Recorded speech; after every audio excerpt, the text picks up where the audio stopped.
Thank you to all my channel members, including my fan appreciation level members and my contributor level members, for helping support the YouTube channel. Hello, and welcome to my channel. My name is Jonathan Cohn, and today I have my book review of the book, The Sword of Shannara, or Shannara, by Terry Brooks. Now, this is a reread for me. I first read this book years ago, but I chose to reread this because my book club at school that I formed with my students, I gave them a number of options of books that I had read that I knew were appropriate for them, and we decided on The Sword of Shannara. So I reread through this the last couple of weeks. I went a bit slower than normally. Normally, if I start a book, I read all the way through it. This time, I decided to do it in like 100-page chunks until the end when we decided to binge read the last 300 pages. But so I read this book over the last several weeks, and I had such a pleasant experience rereading this book. So, in order to understand my perspective on the book, I have to give the context. So, in 2016, I was pretty much only reading Star Wars books. There were like a handful of other types of books I was reading. I read like a Timothy Zahn science fiction novel, but that was really about it. And then in 2017, the first epic fantasy novel that I read was The Sword of Shannara by Terry Brooks. My other copy is currently with one of my students who's finishing it up. The copy that I actually read originally, which was one of the more newer covers. But I read the book in 2017 when I was a junior in high school, and I loved it. And I had tried The Lord of the Rings, and I had gotten stuck on Tom Bombadil, and I just had such trouble with Fellowship of the Ring. And I had been told that the Shannara books, particularly the first book, is like Lord of the Rings, but easier to read. And so I said, sure, I'll try that instead. And I loved it. It was delightful. I loved the book. And I've since read the entire Shannara series. I own the whole series, and I've read the whole series through once. And I've reread a few of the books before. And I also have worked on Terry Brooks's other series before. So I'm a big fan of Terry Brooks. He's one of my favorite authors. And so in rereading this, I tried to look at two things. I tried to look at enjoyability and also nostalgia and also quality. And there's a few things I have to acknowledge. This book is very derivative. It's incredibly derivative of Lord of the Rings. There were so many points when I was reading the book and I was making my PowerPoint for our book club that I was going, this point is obviously like this scene in Fellowship. This is obviously like this scene in Two Towers. This is obviously this scene from Return of the King. There are so many points throughout the book that are obviously those sequences just rearranged, done in a new way. And yet, I still think it is a very entertaining story. And so I can acknowledge it is very derivative. And also, Terry Brooks has this very unique way of exposition where his characters will basically like sit around and start talking to each other and basically do lore dumps and info dumps. And that's very much frowned upon in today's culture, in today's fantasy readers. And it's not necessarily my most preferred method of storytelling. However, there is like a special quality that Terry Brooks has when he does info dumps. I love them. And I really am like, I'm hooked by them. And I don't know if it's purely nostalgia because he still does info dumps in some of his other books, although not as much, but I still enjoy them. But in this book, there's a lot of info dumps on you, and I admit he could have handled it a little bit better, but at the same time, I really enjoy those info dumps.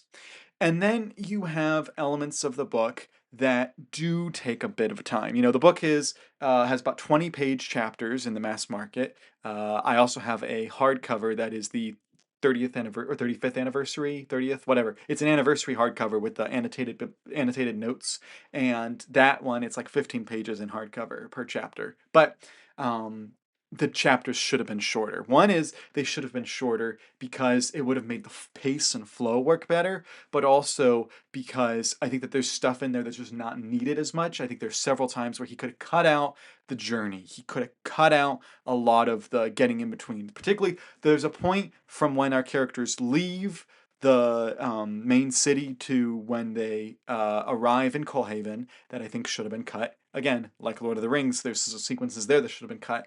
And then also, some of the stuff after the Paranor sequence should have been cut as well. And some of the Journey from Kolhaven. There's a lot that should have been cut in this book. It's 700 pages. It probably could have been 500.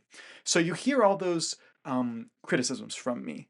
But don't get me wrong, I still love this book. And I still had a blast reading it because I just love this story. I love Terry Brooks' writing. I love the Shannara universe. And so I fully admit with this review that this is nostalgia and this is my love of the Shannara universe clouding my judgment because I love the Sword of Shannara and I love this so much.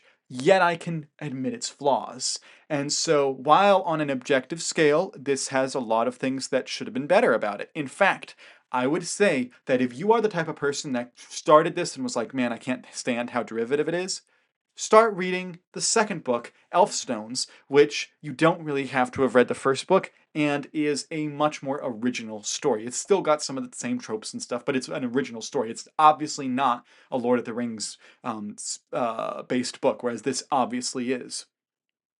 But I still enjoy this book more than Elfstones personally because I love the characters, Shay and Flick and Minion. I loved reading about this time. There's so much I forgot the first time I read this book, like all the stuff with Balinor and his brother Palance. I had totally forgotten about all that. All of the stuff with Menion and Cheryl Ravenlock. I loved their love story. It's very short. It's very short, but I loved that. All the stuff with Flick going undercover and saving Eventine. Also, Shay having to get with Panamon Creel. Panamon Creel, on reflection, is the most entertaining character in this book. The first time I read him, I didn't like him because he was kind of skeevy, but he is such a great character. He made me laugh and smile so much on my reread here. And Panamon Creel with Keltset, great dynamic. It's almost like Han and Chewie, but at least Han can talk and can be translated, whereas Kelset doesn't talk in here. But I loved all the stuff with Kelset and Panamon Creel. I loved the adventure. This twist at the end, I actually had remembered in a different way, so it was actually still kind of unique for me. But I still enjoy the way that the book unfolds.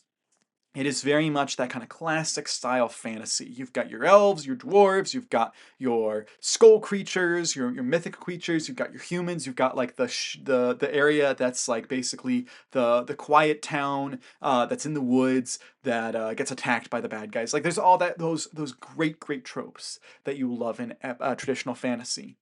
And as I said, it's very slow.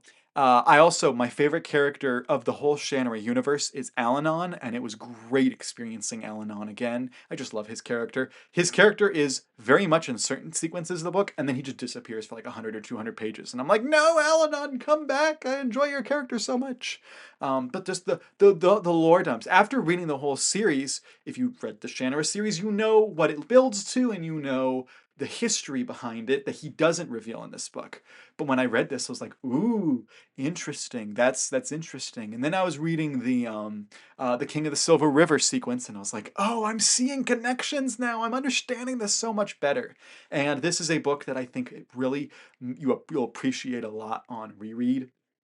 I just think there's so much stuff that I just love about it.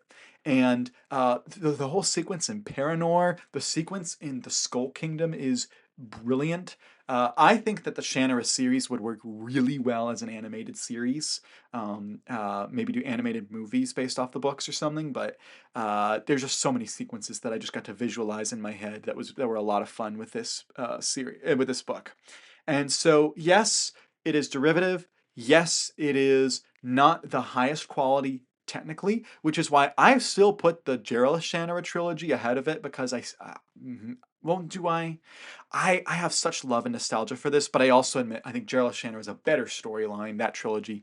But this is still a great book. I still also think that Terry Brooks' best individual novel is his Magic Kingdom for Sale Sold.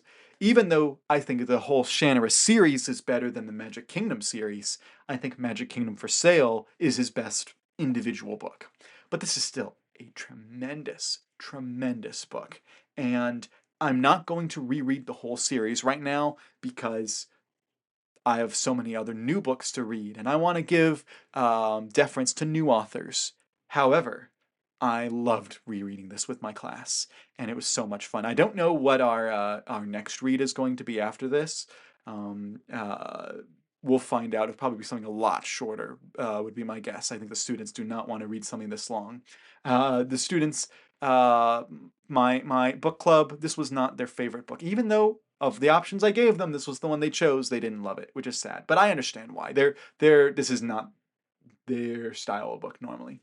But anyway, that is my review of The Sword of Shannara. I love it, even flaws and all. And so, I mean, I recommend, especially if you feel frustrated with modern fantasy and you want something classic, but you don't want to read Lord of the Rings again itself.